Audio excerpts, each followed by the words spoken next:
नमस्कार दोस्तों, exam oriented series में आपका एक बार फिर से स्वागत है। इस सीरीज में हम लोग वैसे टॉपिक को ही डिस्कस करने जा रहे हैं जहां से आपके एग्जाम में रेगुलर क्वेश्चन आता है, चाहे वह आप एसएससी का एग्जाम दें या यूपीएससी के एग्जाम को दें।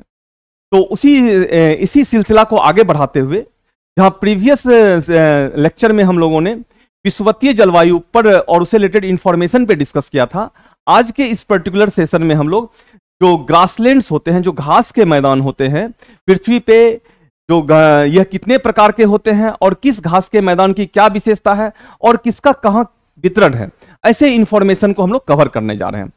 लेकिन आप एक पॉइंट को समझना होगा आपको। यहां से रेगुलर क्वेश्चंस पूछे जाते हैं घास के मैदान से, ग्रासलैंड एरिया से, जैसे आपने सुना होगा सवाना, लानोस, पैम्पास, वेल्ड वगैरह वगैरह। पहले क्वेश्चन बीपीएससी की अगर मैं बात करूं, 70वीं बीपीएससी में आप देखेंगे, 69 बीपीएससी में देखेंगे, क्वेश्चन का पैटर्न चेंज हो गया है। तो ऑब्वियस सी बात है, उसी चेंज पैटर्न के अकॉर्डिंग हमें 70वीं बीपीएससी का स्ट्रेटेजी बनाना होगा। 70वीं बीपीएससी में हमारी स्ट्रेटेजी यह कहती है, जो केवल लानोस, कैंपोस, पैम्पास कहां पाया जाता है यही हमारे लिए काफी नहीं होगा, बल्कि इसके बारे में डिटेल्ड इंफॉर्मेशन, इसके जो कॉन्सेप्चुअल एस्पेक्ट्स है वह भी हमें पता होना चाहिए। जैसे मैं छोटा सा एक एग्जांपल देना चाहूंगा।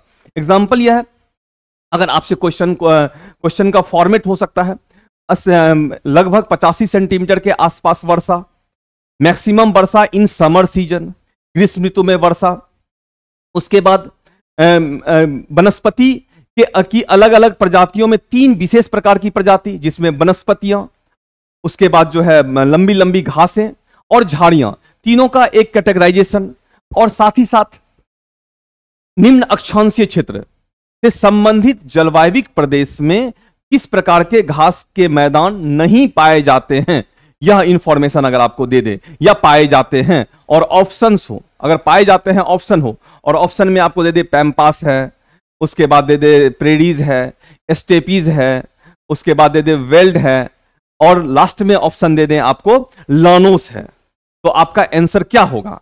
तो इस तरह के क्वेश्चन के लिए मेंटली प्रिपेयर रहिए, और इस क्वेश्चन का आंसर आप लोग लास्ट में मुझे कमेंट बॉक्स में बताएंगे, क्योंकि जब हम लोग इसको डिटेल्स में पढ़ लेंगे तो इस क्वेश्चन का आंसर आप आसानी से दे सकते हैं। आइए देखते हैं यह ग्रासलैंड क्या है और यह कितने प्रकार के होते हैं और यह कहां पाए जाते हैं और इसकी क्या विशेषता है। All about grasslands of the earth surface. चलिए, सबसे पहले तो यह घास के मैदान जो होते हैं 2 प्रकार के होते हैं। उष्णकटिबंधीय क्षेत्र में जो ग्रासलैंड पाए जाते हैं उसको ट्रॉपिकल ग्रासलैंड कहा जाता है, उसको उष्णकटिबंधीय घास का मैदान कहा जाता है। और जो उष्णकटिबंधीय क्षेत्र में नहीं पाया जाता है, जो टेम्परेट एरिया में पाया जाता है, उसको क्या कहते हैं हम लोग? टेम्परेट ग्रासलैंड कहते हैं। टेम्परेट ग्रासलैंड, शीतोष्ण घास का मैदान कहते हैं। हम लोग दोनों ग्रासलैंड पे डिस्कस करने जा रहे हैं, उष्णकटिबंधीय घास के मैदान के बारे में भी और शीतोष्ण घास के मैदान। अगर आपने प्रीवियस सेशन को अटेंड किया है, नहीं अटेंड किया है, तो अपलोडेड है वीडियो, आप जाकर के प्लेलिस्ट में सर्च कर सकते हैं और वहां से आप प्रीवियस इक्वेटोरियल क्लाइमेट पे वो ये वॉच कर सकते हैं। तो अगर आपने प्रीवियस क्लास में डिस्कस किया होगा, तो हम लोगों ने प्रीवियस क्लास में डिस्कस किया था, प्रीवियस क्लास में विषुवतीय जलवायु प्रदेश, बेसिकली 10 डिग्री नॉर्थ और 10 डिग्री साउथ, कहीं कहीं 8 डिग्री भी रहता है, यह वेरी करता है। क्यों? क्योंकि यह जो है सूर्य के उत्तरायण और दक्षिणायन के कारण यहां पे यह डिफरेंसेस आपको देखने को मिलेगा। लेकिन हम लोग 10 डिग्री लेते हैं। 10 डिग्री नॉर्थ और 10 डिग्री साउथ अक्षांश के बीच जनरली क्या होता है? विषुवतीय जलवायु प्रदेश और उसकी विशेषता पाई जाती है। हम लोग यह भी जानते हैं विषुवतीय जलवायु इक्वेटोरियल रीजन में through out the year rainfall होता है, सालों भर वर्षा होती है। अमाउंट ऑफ रेनफॉल क्या होता है? 200 सेंटीमीटर से अधिक होता है। वर्षा की मात्रा कितनी होती है? 200 सेंटीमीटर से अधिक होती है। फिर हम लोगों ने डिस्कस किया था प्रीवियस लेक्चर में, जैसे जैसे विषुवत रेखा से हम दूर जाते हैं, मींस उच्च अक्षांश की ओर जाते हैं, in both of the hemisphere, दोनों ही गोलार्ध में, वर्षा की मात्रा क्या होती है? कम होती है। और कम होते होते होते होते एक समय ऐसा आता है जब वर्षा न्यूनतम होती है और मरुस्थल का निर्माण होता है। यह अचानक से कम, ग्रेजुअली चेंज होता है। तो ऑब्वियस सी बात है, अगर 200 सेंटीमीटर हमने बोला है तो कहीं 100 सेंटीमीटर होगा, कहीं 150 सेंटीमीटर होगा, कहीं उससे कम होगा। तो इसी तरह से विषुवतीय वर्षा वन धीरे धीरे किसमें कन्वर्ट होता है? वह ग्रासलैंड, ग्रासलैंड में, घास के मैदान में कन्वर्ट होता है, और वही ग्रासलैंड आगे चल के किसमें कन्वर्ट होता है? मरुस्थल में। मरुस्थल का डेजर्ट का हम लोग अलग से देखेंगे। तो ये जो ग्रासलैंड एरिया है, अगर ट्रॉपिकल ग्रासलैंड की बात की जाए तो उष्णकटिबंधीय घास के मैदान का विस्तार, जो एक्सटेंशन देखेंगे, लैटिट्यूडनल एक्सटेंशन इसका, यह दोनों ही गोलार्ध में लगभग 10 डिग्री अक्षांश से लेकर 20 से 25 डिग्री अक्षांश के बीच आपको देखने को मिलेगा। ये जो अक्षांशीय इसका एक्सटेंशन देखेंगे लगभग 10 डिग्री से 20 डिग्री 25 डिग्री, कहीं 15 डिग्री भी हो सकता है, कहीं उससे कम भी हो सकता है। स्थानीय विशेषता के आधार पर इसमें मॉडिफिकेशन होता है, लेकिन इसका विस्तार 10 डिग्री से 20 डिग्री या 8 डिग्री से 20 डिग्री अक्षांश के बीच दोनों ही गोलार्धों में देखा जाता है। अब इन अक्षांशों पर क्लाइमेटिक कंडीशन कैसा होगा, और उस क्लाइमेटिक कंडीशन के अकॉर्डिंग जो है घास के मैदान कौन से होंगे, उस घास के मैदान का जो बायोम्स होंगे, जो उसकी जैव विविधता होंगी, जो ऑर्गेनिजम्स होंगे, जो प्लांट्स होंगे, उसकी विशेषता कैसी होगी। फिर से मैं रिपीट कर रहा हूं, अब केवल यह जानना ही हमारे लिए महत्वपूर्ण नहीं है कि सवाना एक उष्णकटिबंधीय घास का मैदान है, बल्कि उसके बारे में डिटेल्ड इंफॉर्मेशन, चूंकि क्वेश्चन जिस तरह से पैटर्न चेंज हुआ है वह close to UPSC pattern, UPSC के जो एग्जाम है उसके क्लोज हो चुका है। तो उसमें क्या है, ऑप्शंस होते हैं, ऑप्शन में अलग अलग कॉन्सेप्ट होते हैं, सभी कॉन्सेप्ट को जब तक आप एक दूसरे से इंटरलिंक करके जब तक उसकी अंडरस्टैंडिंग नहीं होगी तब तक आपके आंसर सही नहीं होंगे। तो इसलिए हमें इसको डिटेल्स में जानना चाहिए। आइए देखते हैं क्या है ये ट्रॉपिकल ग्रासलैंड में। ट्रॉपिकल ग्रासलैंड तो बेसिकली हम लोग क्या कहते हैं, सवाना घास का मैदान कहते हैं। सवाना घास के मैदान की विशेषता है, सवाना घास के मैदान का अगर क्लाइमेटिक कंडीशन हम लोग देखें तो जहां विषुवतीय क्षेत्र, अगर इक्वेटोरियल क्लाइमेट की बात की जाए, यह विषुवतीय क्षेत्र है। विषुवतीय क्षेत्र में एवरेज टेम्परेचर कितना था, लगभग 27 डिग्री सेल्सियस था, प्रीवियस वीडियो में हमने देखा है। और हम लोग यह भी जानते हैं जैसे जैसे विषुवत रेखा से हम लोग उच्च अक्षांश की ओर जाते हैं तो टेम्परेचर क्या होता है, वह कम होता है। तो ऑब्वियस सी बात है सवाना क्षेत्र में विषुवत क्षेत्र की तुलना में टेम्परेचर क्या होगा, कम होगा औसत। तो यहां पर जो एवरेज टेम्परेचर है वह लगभग 25 डिग्री सेल्सियस, 15 से 25 डिग्री सेल्सियस के बीच क्या होता है, यह वेरी करता है। 15 से 25 डिग्री सेल्सियस के आसपास यहां पे तापमान होती है, कहां पे, सवाना क्षेत्र में। दूसरा, अगर ये सवाना ग्रासलैंड के क्लाइमेट को जानना है तो दूसरा इंपॉर्टेंट कंपोनेंट है रेनफॉल, वर्षा। तो हमको वर्षा जानना पड़ेगा। तो रेनफॉल में अगर आप देखेंगे तो इसमें जो वर्षा होती है वह वर्षा, हमने यह भी देखा है विषुवतीय जलवायु क्षेत्र से जैसे जैसे उच्च अक्षांश की ओर जाते हैं अमाउंट ऑफ रेनफॉल भी क्या होता है, कम होता है। यहां पे भी वर्षा ऑटोमेटिकली कम होगी। तो कितनी होगी, लगभग 85 से 150 सेंटीमीटर। लगभग कितना होता है, 85 से 150 सेंटीमीटर तक वर्षा होती है। अब आप कहेंगे 150 सेंटीमीटर किधर होगी सर और 85 सेंटीमीटर किधर होगी, तो आप समझ सकते हैं जो 150 सेंटीमीटर रेनफॉल होगा वह इक्वेटोरियल मार्जिन के पास होगा। जैसे 10 डिग्री मैंने बोला विषुवत रेखीय क्षेत्र, इसके आसपास कितना होगा, 150 सेंटीमीटर वर्षा होगा। जैसे जैसे ऊपर जाएंगे तो क्या होगा, वह और कम होगा। और जो आगे आप देखेंगे नेक्स्ट, इसके बाद का जो क्लाइमेटिक रीजन है वह डेजर्ट है, मरुस्थल है। तो मरुस्थलीय सीमांत पर, मरुस्थलीय मार्जिन पे जो वर्षा होगी वो कितनी होगी, 85 सेंटीमीटर। तो ऑब्वियस सी बात है टेम्परेचर और रेनफॉल दोनों में आपको डिफरेंस दिख रहा है। 85 सेंटीमीटर अगर वर्षा होगी डेजर्ट मार्जिन पे और 150 सेंटीमीटर वर्षा होगी आपको इक्वेटोरियल विषुवतीय मार्जिन पे, तो दोनों के वेजिटेशन में भी आपको डिफरेंस दिख जाएगा। तो यही कारण है यहां पे 3 कैटेगरी के वनस्पति पाए जाते हैं, विषुवतीय मार्जिन के सहारे, विषुवतीय सीमांत के सहारे, दोनों ही गोलार्धों में क्या होता है, वह बड़े बड़े मानसूनी टाइप के फॉरेस्ट पाए जाएंगे, मानसूनी वन प्रकार के वन होंगे।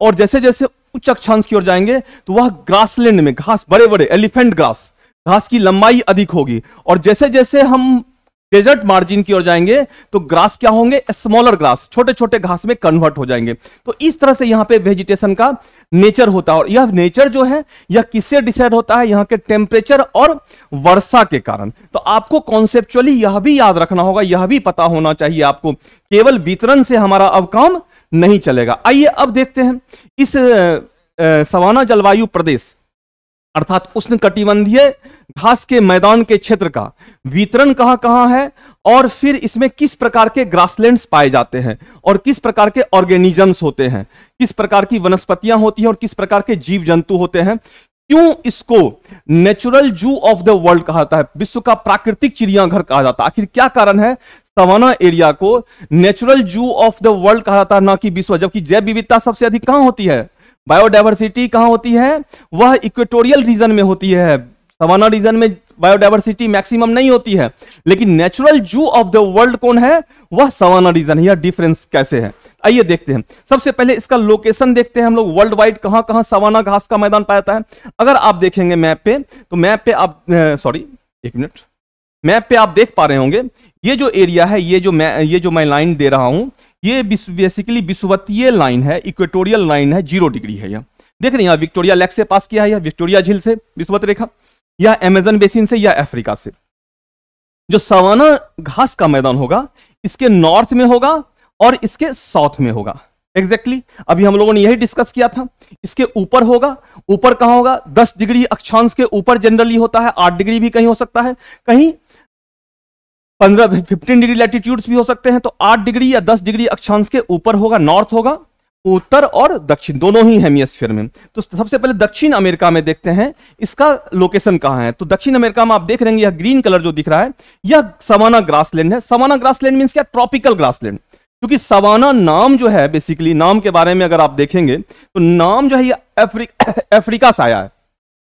अफ्रीका में सबसे अधिक इस उष्णकटिबंधीय घास के मैदान का विस्तार है, जो इसका एक्सटेंशन है, इसका जो एरिया है सबसे अधिक कहां है, वह अफ्रीका में है। अफ्रीका में भी सबसे अधिक किस कंट्री में है, सूडान में है। और सूडान में ही इसका सड नाम है, और उसी नाम से इसका नाम पॉपुलर हो गया क्या, सवाना। और विश्व में जहां पे भी उष्णकटिबंधीय घास के मैदान पाए जाते हैं, स्थानीय नाम तो होते ही होते हैं उसका दूसरा नाम, पॉपुलर नाम क्या है, सवाना। इसलिए सवाना नाम को लेकर कंफ्यूज नहीं कीजिएगा। तो इसी सवाना घास के मैदान को दक्षिण अमेरिका में लोकल नेम भी है, इसके स्थानीय नाम भी है।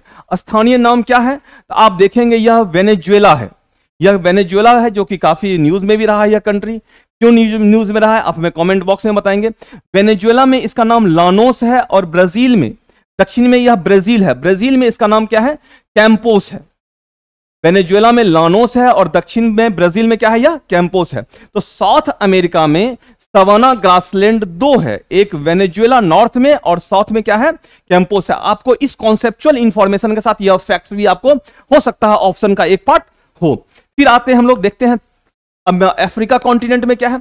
अफ्रीका कॉन्टिनेंट में भी सवाना ग्रासलैंड है, लेकिन यह क्या है, यह विषुवत इक्वेटर लाइन के दोनों और है। दोनों और मींस क्या, नॉर्थ में भी है और यह साउथ में। ऑब्वियस सी बात है, यह जब भी यह जलवायु होगा तो नॉर्थ में भी होगा। मैंने बोला 10 डिग्री उत्तर या 8 डिग्री उत्तर और 8 डिग्री नीचे, दोनों ही हेमिस्फीयर में होगा। यहां पे यह सवाना ग्रासलैंड है। फिर उसके बाद इस तरह की जलवायु की विशेषता जहां जहां होंगी वहां वहां इस तरह के घास के मैदान होंगे।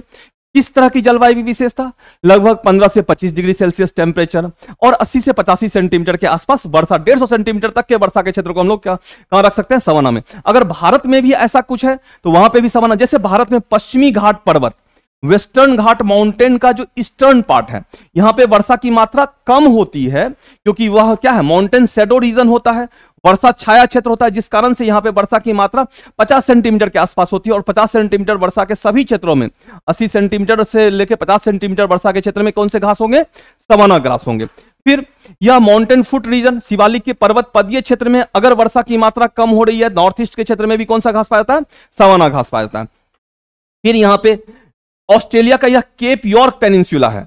ऑस्ट्रेलिया का cap York peninsula northern part में, क्योंकि वर्षा की मात्रा कम होती है, टेम्परेचर अधिक होता है, इसलिए यहां पे कौन सा घास है, सवाना घास है। तो ऑब्वियस सी बात है, इस सवाना घास के बारे में डिस्ट्रीब्यूशन और उसके कॉन्सेप्चुअल एस्पेक्ट्स को आपने समझा। अब आइए देखते हैं सवाना घास ग्रासलैंड एरिया का इकोसिस्टम कैसा है। सवाना ग्रासलैंड एरिया का इकोसिस्टम देखेंगे तो वह फूड चेन बड़ा ही इंपॉर्टेंट है वहां का।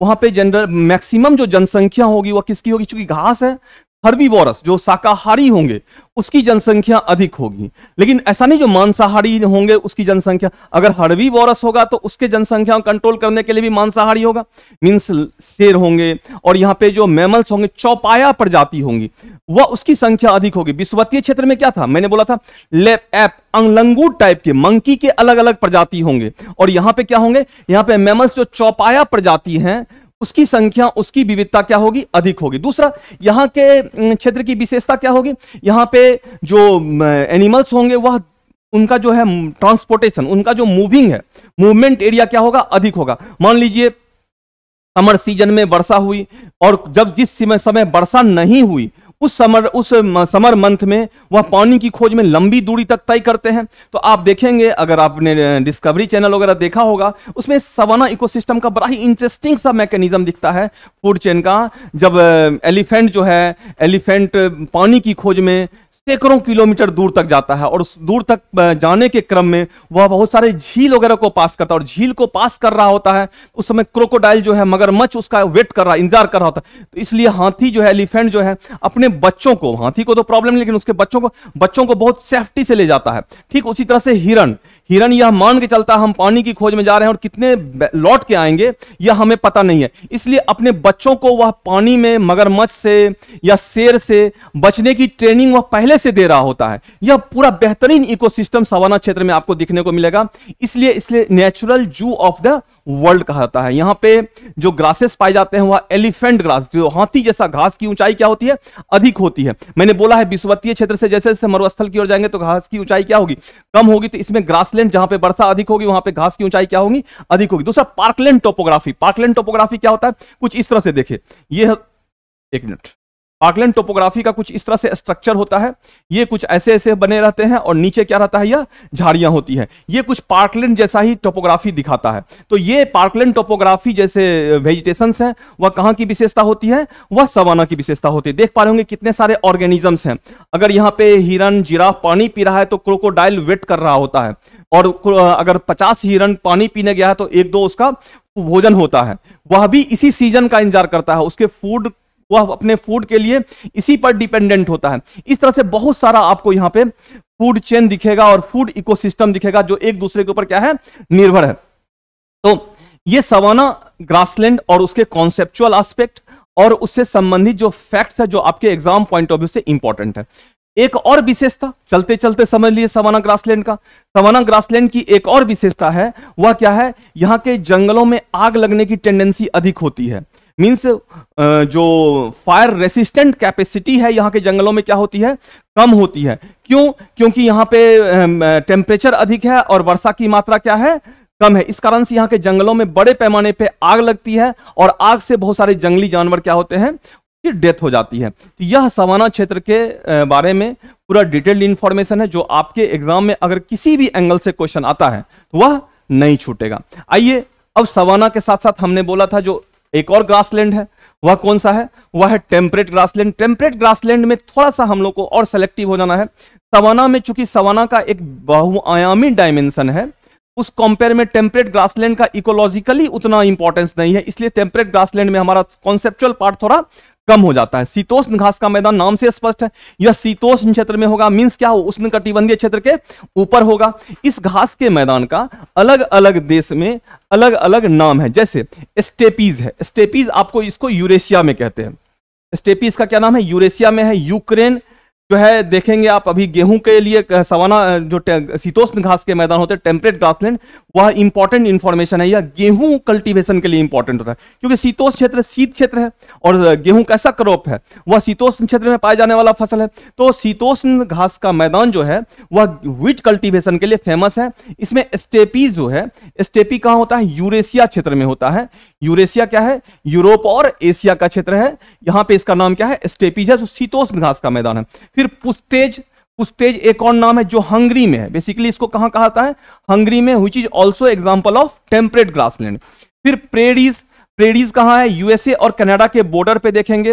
इसका मैक्सिमम एरिया जो है वह कहां है, कनाडा में है। कनाडा में एक स्टेट है जिसका नाम है विनीपेग, और विनीपेग जो है वह प्रेरी घास के मैदान का क्षेत्र है। और यहां प्रेरी घास का मैदान क्षेत्र भी किसके लिए फेमस है, यह व्हीट कल्टीवेशन के लिए, गेहूं उत्पादन के लिए। तो विनीपेग को इसलिए कनाडा की गेहूं की मंडी भी कही जाती है। फिर इसके बाद देखेंगे आप साउथ अमेरिका में पैम्पास हो गया। पैम्पास कहां है, अर्जेंटीना में है, यह भी गेहूं कल्टीवेशन के लिए फेमस है। अब साउथ अमेरिका में 3 घास के मैदान हो गए, लानोस और कैंपोस। यह कहां, यह उष्णकटिबंधीय है। एक आपको वेनेजुएला में, एक ब्राजील में है। तीसरा है पैम्पास जो कहां है, अर्जेंटीना में है। फिर उसके बाद वेल्स है। वेल्स कहां है, साउथ अफ्रीका में है। साउथ अफ्रीका में भी आपको उष्ण और शीतोष्ण दोनों ही घास के मैदान है। फिर आपको क्या है, डॉन्स है। डॉन्स कहां है, या ऑस्ट्रेलिया में है। और फिर एक और घास का मैदान है कैंटरबरी, जो कहां है, वह न्यूजीलैंड में है। तो अब समझिएगा ये जो डिस्ट्रीब्यूशन है या फैक्ट्स तो याद रखना ही रखना है, हो सकता है ऑप्शन में एक पार्ट हो। दूसरा इंपॉर्टेंट कॉन्सेप्ट है या टेम्परेट ग्रासलैंड एरिया जितने भी हैं, शीतोष्ण घास के मैदान जितने भी हैं, वह किस तरह के फसल के लिए फेमस है, वह गेहूं उत्पादन के लिए प्रसिद्ध है। और वहां पे बड़े पैमाने पे किसका कल्टीवेशन होता है, व्हीट का कल्टीवेशन होता है, गेहूं का। तो ये एक इंपॉर्टेंट इंफॉर्मेशन और फैक्ट्स हुआ, एक शॉर्ट एनालिसिस हुआ ग्रासलैंड एरिया का, जो चलते चलते आपको जरूर देखना चाहिए, क्योंकि यहां से आपके एग्जाम में रेगुलर क्वेश्चंस आते हैं। इसी तरह से इस क्लाइमेट क्लासिफिकेशन का नेक्स्ट सेशन हमारा डेजर्ट्स पे होगा। डेजर्ट्स जिस तरह से घास के मैदान दो प्रकार के थे, ट्रॉपिकल और टेम्परेट, उसी तरह से डेजर्ट भी क्या होंगे, ट्रॉपिकल डेजर्ट और टेम्परेट डेजर्ट।